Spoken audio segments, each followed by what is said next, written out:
اتنی مخلوقات ہیں، دریائیں، درخت ہیں، پہاڑ ہیں، یہ خوبصورت نہیں ہے؟ خوبصورت ہیں، لیکن اس نے کسی کو خوبصورت کہا نہیں ہے۔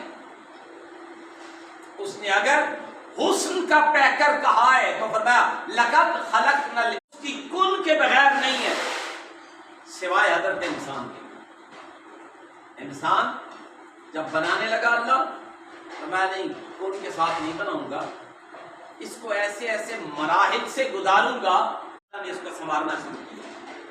کیا مرحلہ ہوگا، ڈھونڈی ہوئی مٹی سے اللہ نے خود ہمارے پاؤں بنائے، ہماری آنکھیں بنائیں، ہمارے ہونٹ بنائے، ہمارے ہاتھ بنائے، خوبصورت انگلیاں بنائیں۔ تھوڑا آگے چلے جائیں، پھر عالم شباب سے جا کر بڑھاپے میں بندہ چلا جاتا ہے۔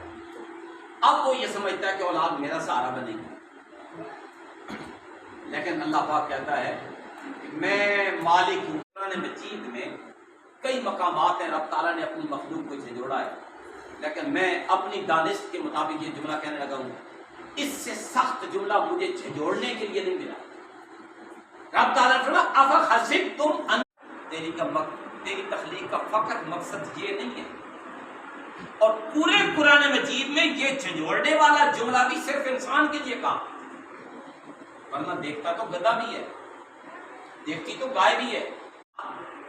ہم نے تمہاری تخلیق کا مقصد کوئی عام نہیں رکھا، ہر نتو پھیلے کو دیکھتا رہے، ہر الٹ سیدھی بات بولتا رہے، ہر ایک بات سنتا رہے، ہر طرف تیرے قدم چلتے رہے گناہ اور ثواب کی طرف نہیں۔ ایسا نہیں، روزہ عبادت ہے، حج عبادت ہے، زکوٰۃ عبادت ہے، تسبیح عبادت ہے، تبلیغ و جہاد و مدرسہ و مسجد عبادت ہے، اس کے علاوہ نتھنگ۔